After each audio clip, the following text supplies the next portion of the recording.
buenas tardes, amigas y amigos de Brújula Internacional. Siempre a esta hora el recorrido por los escenarios internacionales con el choque de las imágenes y la fuerza de las palabras.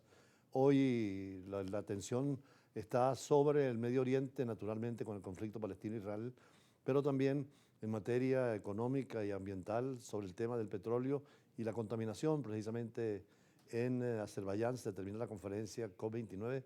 de lo cual vamos a conversar más adelante, pero igualmente también la reunión de las grandes economías del mundo en Brasil, donde por supuesto está el tema del financiamiento del desarrollo, la lucha contra la pobreza y naturalmente el tema del calentamiento global y la posición de Naciones Unidas y los países altamente industrializados. Precisamente cuando termina la conferencia del COP29 en Bakú, en Azerbaiyán, la capital, los negociadores han presentado un borrador de acuerdo, pero que evidencia las difíciles posiciones y los alejadas que están entre aquellos países que son desarrollados, con economías sólidas, y en cuanto a la función climática en los países ricos y los países pobres en desarrollo. Los países en desarrollo piden la protección de sus selvas, de sus ríos. Las grandes economías demandan materias primas y muchas veces dañan al ambiente, con lo cual tarde o temprano hay que llegar a un acuerdo de paz, de cordialidad, de negociación entre los países altamente desarrollados y los de vía de desarrollo. Los BRICS están en esa dirección también, y por eso Lula ahora en Brasil, que tiene una dirección importante en el grupo de los 20, también ha pedido precisamente la vigilancia internacional y los acuerdos que se cumplan en materia ambiental para evitar que el calentamiento global suba hasta los 2 o 2.5 grados, que ha subido a 1.5 desde la época industrial, y lo que se quiere es que no siga la contaminación, porque sería imposible la vida sobre el planeta. Pero nos referimos a Azerbaiyán, cerca de Asia y Europa, en la conferencia de Bakú. Se acaba el tiempo en la COP29 de Bakú y las delegaciones apuran las negociaciones en busca de consensos sobre cómo financiar la lucha contra el cambio climático. A un día de que termine la conferencia, los negociadores presentaron el jueves un borrador de acuerdo que evidencia lo alejadas que están las posiciones sobre la financiación climática entre los países ricos y los países en desarrollo. Según los expertos comisionados por la ONU, los países en desarrollo necesitan $1 billón anuales de ayuda para enfrentar las consecuencias del cambio climático. La suma es 10 veces superior a los $100.000 millones que los países ricos se habían comprometido a aportar para el periodo 2020-2025, en parte en forma de donaciones. El secretario general de la ONU, Antonio Guterres, admitió que todavía falta mucho por avanzar y advirtió a los negociadores que el fracaso no es una opción. Seamos francos, aún quedan muchas diferencias sustanciales. El éxito todavía no está garantizado. Necesitamos un gran impulso para que los debates superen la línea de meta.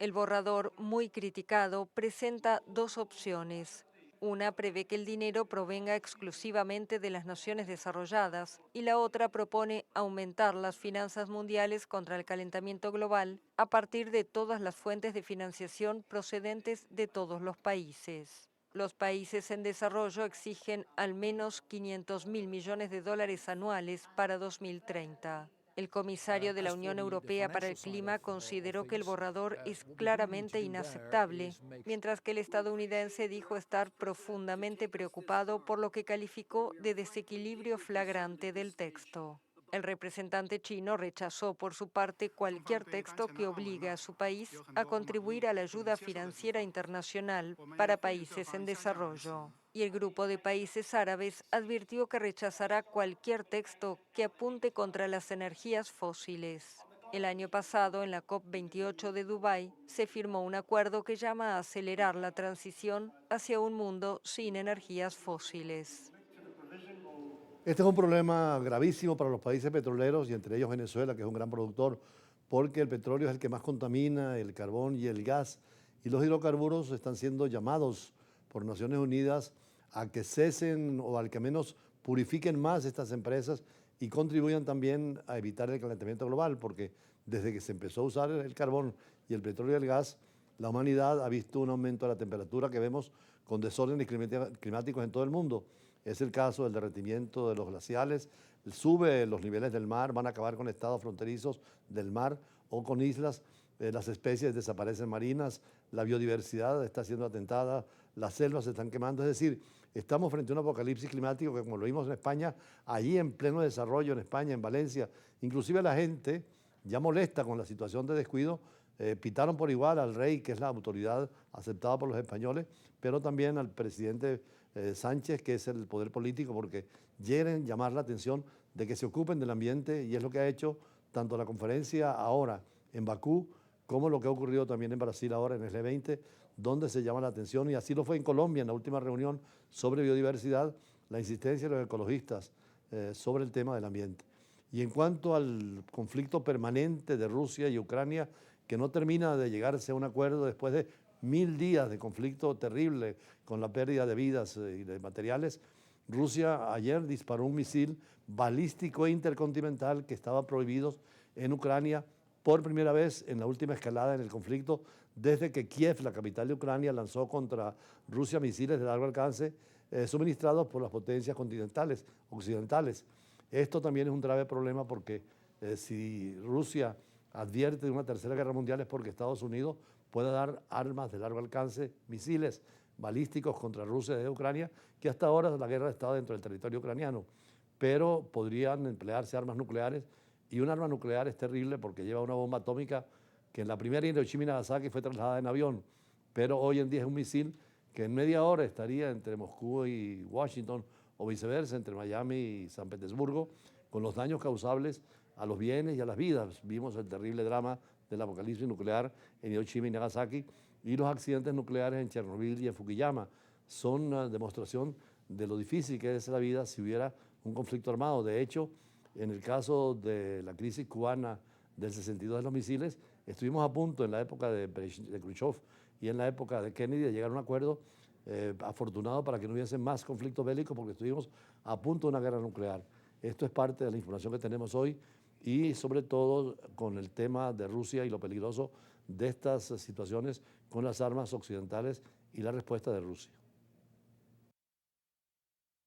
Ucrania dijo el jueves que Rusia disparó un misil balístico intercontinental desde la región rusa de Astrakán contra la ciudad de Dnipro, en el centro-este de Ucrania. Según la Fuerza Aérea Ucraniana, el ataque implicó varios tipos de misiles contra infraestructuras críticas de esa ciudad. Una fuente militar confirmó que es la primera vez que Moscú usa este tipo de arma desde la invasión de Ucrania en 2022. Este tipo de misiles está diseñado para transportar ojivas convencionales y nucleares, y puede alcanzar objetivos a miles de kilómetros de distancia. Según las autoridades de Dnipro, el bombardeo dañó un centro de rehabilitación y varias casas, así como una planta industrial. Rusia y Ucrania han escalado en los últimos días el uso de misiles de largo alcance, desde que Washington autorizó a Kiev el uso de armas de ese tipo de fabricación estadounidense.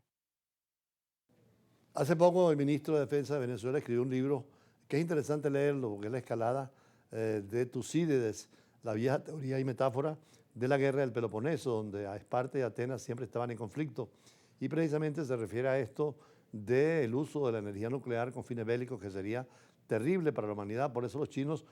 son una esperanza para llegar a diálogos y ser intermediarios entre Moscú y Washington, y evitar la confrontación de la bipolaridad.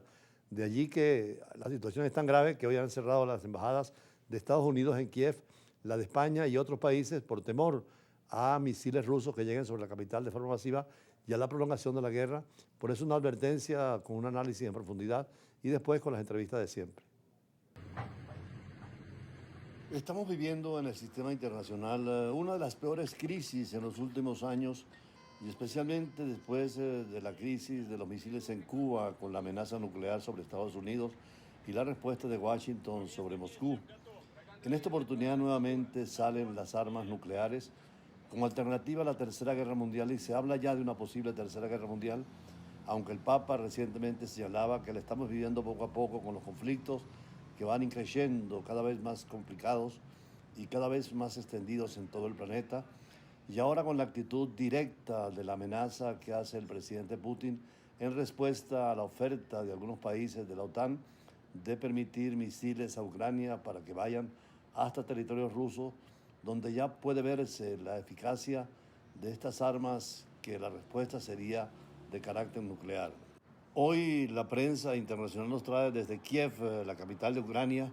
que la embajada, la representación diplomática de los Estados Unidos, allí en la capital, ha decidido cerrar temporalmente su sede después de haber recibido información específica y detallada sobre un posible ataque aéreo importante desde Moscú sobre la ciudad capital de Kiev. Por eso han cerrado la embajada como medida de precaución. La delegación diplomática, en un comunicado dirigido a los ciudadanos estadounidenses, también han pedido el mayor cuidado y atención. Aseguran además que se han dado instrucciones a los empleados de las embajadas para que se resguarden en el lugar seguro. La Embajada de los Estados Unidos recomienda que los ciudadanos norteamericanos que estén preparados para refugiarse de inmediato en caso de que se anuncie una alerta aérea y ataques de Moscú sobre Kiev. La delegación también aconseja formar parte de medidas en caso de ataque, como estar atento a los medios locales para obtener actualizaciones e identificar las ubicaciones de los refugios ante cualquier refugio de inmediato. Si se anuncia una alerta aérea, a seguir las instrucciones de los funcionarios ucranianos y servicios de emergencia. El mensaje de la embajada llegó días después de que la administración de Joe Biden, de acuerdo a algunos periódicos, autorizara a Kiev al uso de misiles de largo alcance denominados ATACMS, ATACMS, contra el territorio ruso, lo cual supone un punto de inflexión en la guerra que empezó en febrero del 2022 y ayer martes precisamente cumplió 1000 días de un conflicto que parece no acabar. Esos misiles ya fueron usados este martes por el ejército ucraniano, según el Kremlin, que ha acusado nuevamente a la OTAN de echar al fuego leña para prolongar el conflicto. Muchos periódicos estadounidenses aseguran además que Biden entregará al poder al republicano Donald Trump el próximo 20 de enero, sin tener una línea clara qué es lo que va a hacer Trump en relación con la guerra entre Rusia y Ucrania. Pero también la Embajada de España en Kiev cerró al público por riesgo de ataque masivo ruso. Los españoles de Kiev también este miércoles recibieron el anuncio que no prestarán servicios presenciales durante la jornada debido al riesgo aumentado de que se produzcan ataques aéreos en toda Ucrania. La Embajada española sigue atendiendo a través del correo electrónico y este anuncio llegó después de que la Embajada de Estados Unidos cerrara temporalmente al haber recibido información sobre potencial ataque aéreo significativo el 20 de noviembre. En su correo a los residentes españoles, la Embajada de España les recomienda que extremen las medidas de seguridad, que cumplan con todas las recomendaciones de las autoridades locales y que tengan siempre localizado un refugio donde ocultarse. Ucrania empleó este martes misiles balísticos estadounidenses para atacar objetivos militares situados en territorio ruso, después de que Washington diera luz verde a Kiev para bombardear territorio enemigo con este tipo de armamento, y la amenaza parece cumplirse de Putin de atacar directamente y destruir el máximo el territorio ucraniano e inclusive abrirse a la Tercera Guerra Mundial. Estados Unidos prohibía hasta el momento a Ucrania utilizar estos misiles contra la situación del territorio ruso por miedo a la relación del Kremlin, que ha afirmado permanentemente en repetidas ocasiones que consideraría cualquier ataque contra su territorio con misiles de largo alcance occidentales como una apertura de la guerra en el conflicto entre Estados Unidos y Rusia, incluyendo naturalmente la OTAN,